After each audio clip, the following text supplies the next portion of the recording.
Hello everyone. Standard 9, subject English first language, book Moments. Lesson number 1, The Lost Child by Mulkraj Anand, Part 2. So before moving ahead of the explanation of the second part, let us first just go through the summary of the part 1.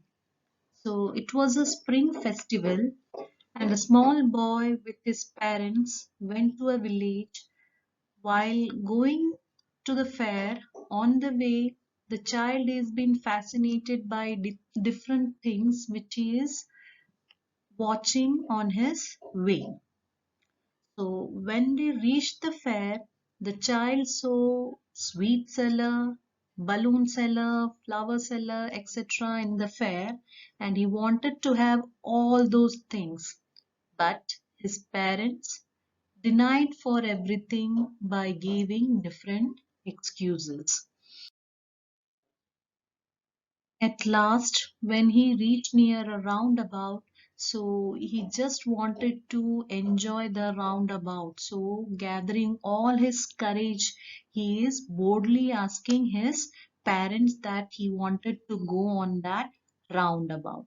So, now let us see what answer did the child get from his parents. There was no reply. He turned to look at his parents. They were not there ahead of him. So, gathering all his courage, he just wanted to go on that roundabout. So, he is boldly just asking about going to that roundabout. So, when he asked, he didn't get any reply from his parents. So, what he does, he just turned to look for his parents, that why they are not giving him any reply. And when he looked, to his surprise, what he found, that his parents were not ahead of him. He turned to look on either side. They were not there. He looked behind. There was no sign of them. So when he didn't find them, he just looked here and there on both the side. They were not present. He just looked at the back, but there was no sign at all of his parents. A full deep cry rose within his dry throat, and with a sudden jerk of his body, he ran from where he stood, crying in real fear, "Mother, father!" Tears rolled down from his eyes, hot and fierce.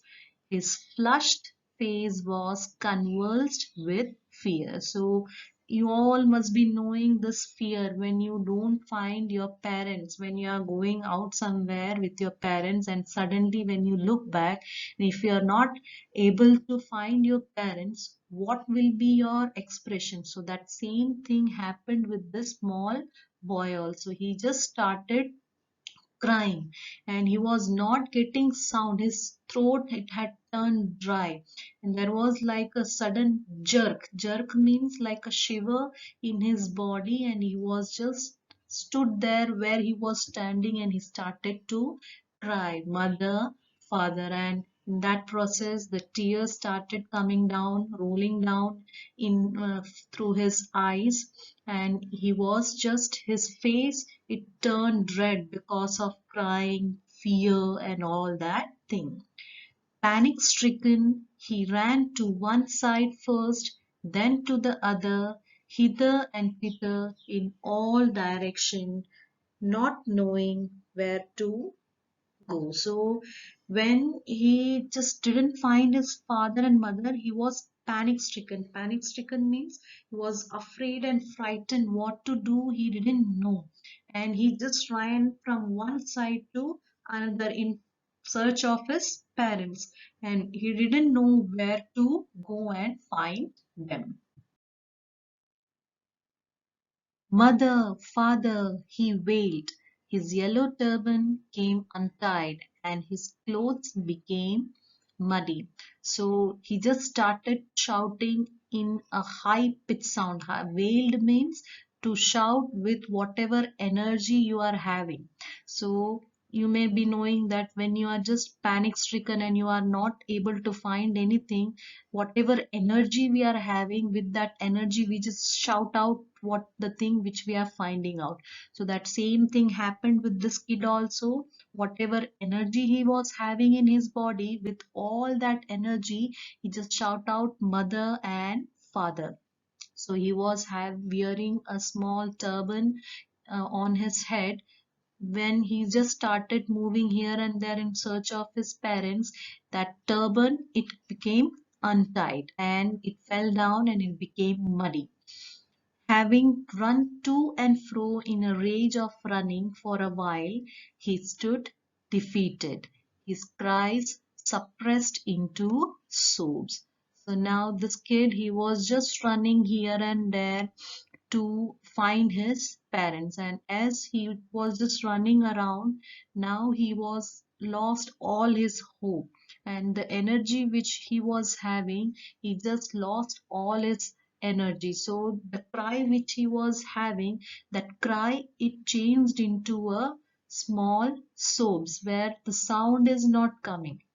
He just was standing at one place and he just started to cry. At little distance on the green grass he could see, through his filmy eyes, men and women talking. So as he was standing defeated at one place, he just could see from his eyes that some men and women, they were talking near that green grass which he could see through his teary eyes.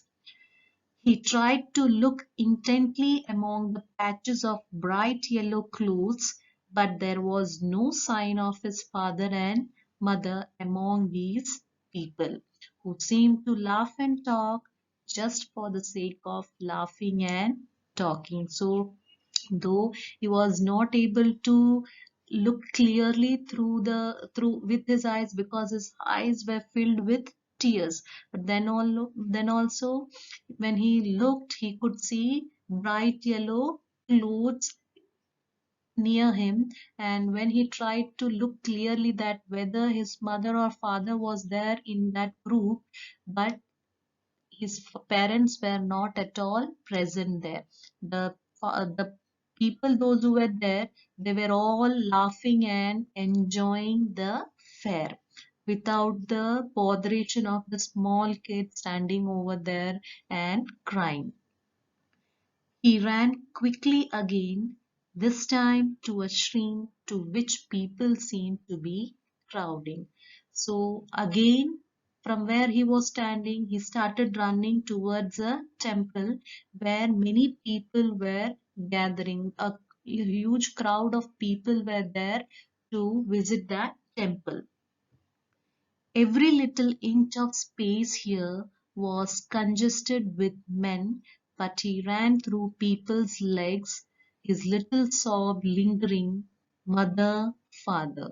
So he just ran towards the temple, and in that temple, where a very little space was there, but that small space was also covered with a huge crowd of people who wanted to get the glimpse of the deity which was there in that temple. So without bothering about the crowd, what the small kid did, he just entered between the legs of the people, those who were standing, and he just was just crying and going and crying out mother and father.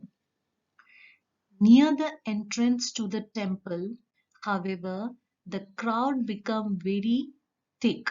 So as he just moved between the legs of the people, but the place where it was the entrance of the temple, what happened? The crowd, it was more dense now. So because of that, he was not able to pass through the legs of the people. Men jostled each other, heavy men with flashing, murderous eyes and hefty shoulders. So the men Jostled means pushing each other with their elbows. We all know that, we all have seen that when temple we are going, and if it is overcrowded, to reach in front, many people they are having the habit of pushing each other with the elbow, and if we are in that crowd, we also become the same like them, and we also started pushing each other. So that same manner it happened over here. Here the men they were pushing each other with their elbows to get in front of that temple, and the men they were just heavy men, very big men with flashing eyes and murderous eyes. So if anybody pushed some of them, they were just giving a very very harsh look, and they were like hefty shoulders, huge men. The poor child struggled to thrust a way between their feet, but knocked to and fro by their brutal movements. So this child he was struggling to get through these legs, as he was just as these people they were just pushing each other. The boy he was just going to and fro because of their brutal movements. Brutal movements means violent movement. He might have been trampled underfoot had he not shrieked at the highest pitch of his voice. Father, mother. So the small boy he must have been trampled. Trampled means crushed. Crushed by this group of people if he had not shouted with his highest pitch of sound, father and mother. A man in the surging crowd heard his cry and stooping with great difficulty lifted him up in his arms. So when this child he shouted with his utmost energy, a man from that crowd what he did, he heard the child's cry. So with great difficulty he bent down. Stooping means with great difficulty he bent down to look for this child, and he just lifted the small boy in his arm. How did you get here, child? Whose baby are you? The man asked as he steered clear the mass. So after lifting up the small boy, he just asked the boy that how did you get here? So how you came here, and whose baby are you, and where are your parents, and how you just came here alone without your parents. The child wept more bitterly than ever now, and only cried, I want my mother, I want my father. So as this man he asked these questions to that small boy, he started crying more bitterly now, and he just said one sentence, I want my father, I want my mother. The man tried to soothe him by taking him to the roundabout. Will you have a ride on the horse? He gently asked as he approached the ring. So, as this man he lifted this boy and he was crying and he just said that I want my father and mother. The man, to soothe means to pacify him, to make him quiet, he just took this boy near the roundabout, and then he showed the horse in that roundabout and asked him that will you have a ride on the horse. And the child's throat tore into 1,000 shrill sobs, and he only shouted, I want my mother, I want my father. So as soon as the child heard this question that do you want to enjoy the roundabout, whatever energy he was having, with all that energy with sharp sound, he just started shouting that I don't want any roundabout, I just want my father, I want my mother.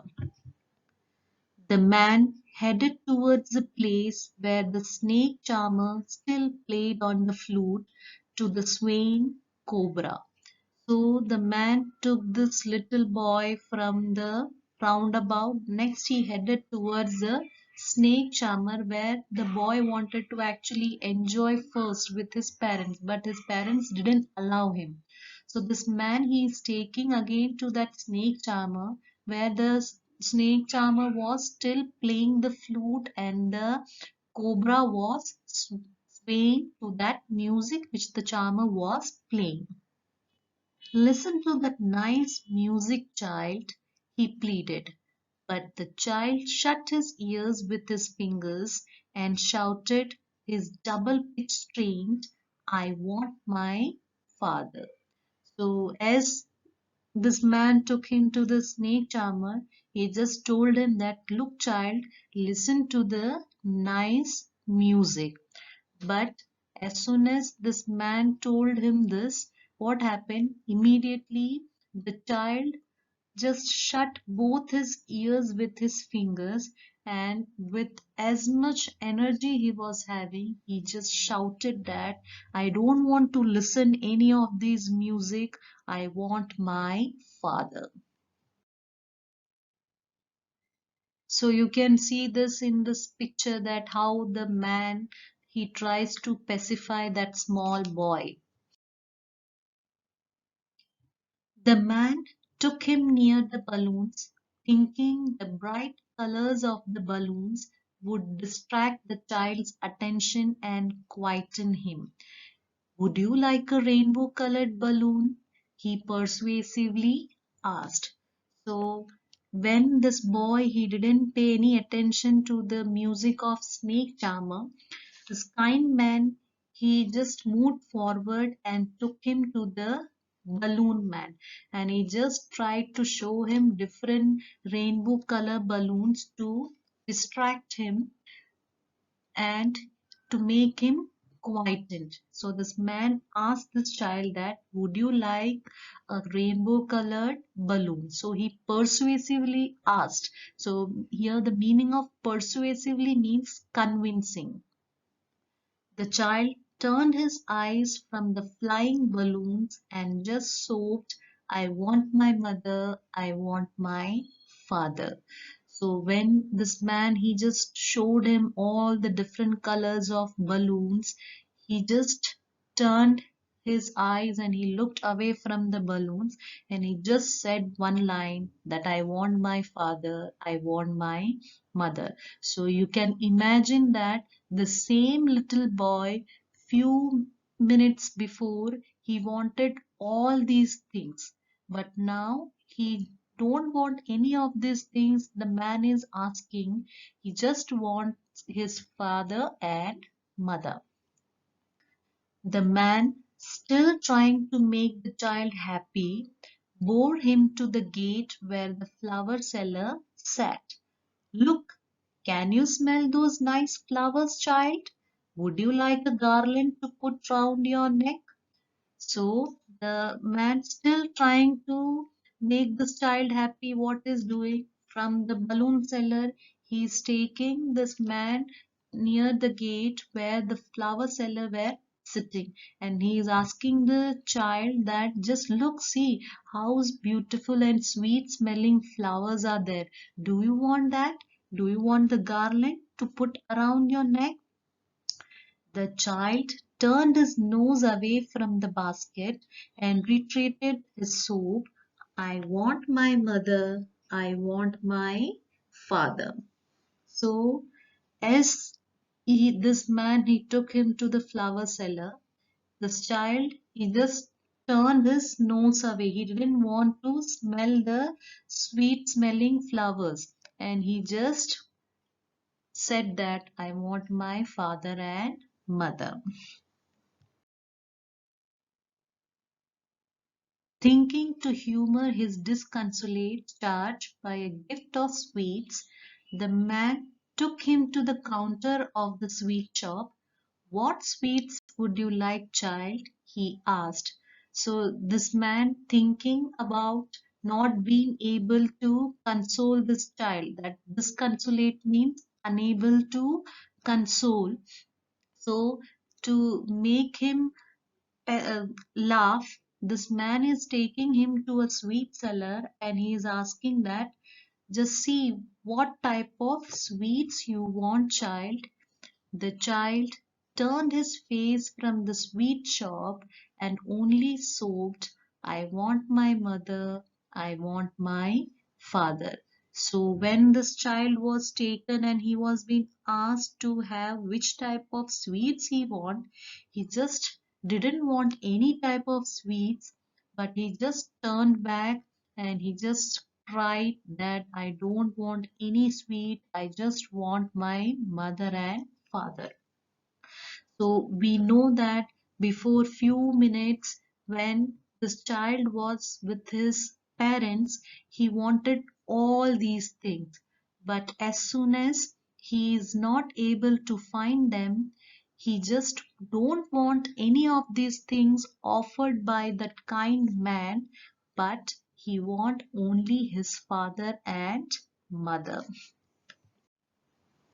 So at the end, we can come to a conclusion that the lost child is all about the sweet relationship between children and parents.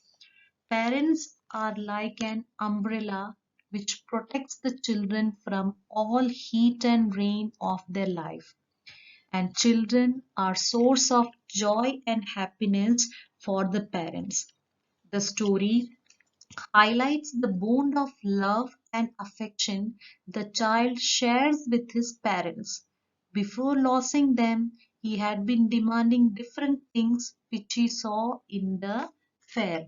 But as soon as he was not able to find his father and mother, he didn't want any of the things which were being offered by that kind man, but he only wanted his mother and father. I hope you all enjoyed this story. Home assignment. Answer the questions given at the end of your lesson, that is page number 6 in your notebook. Thank you for watching this video.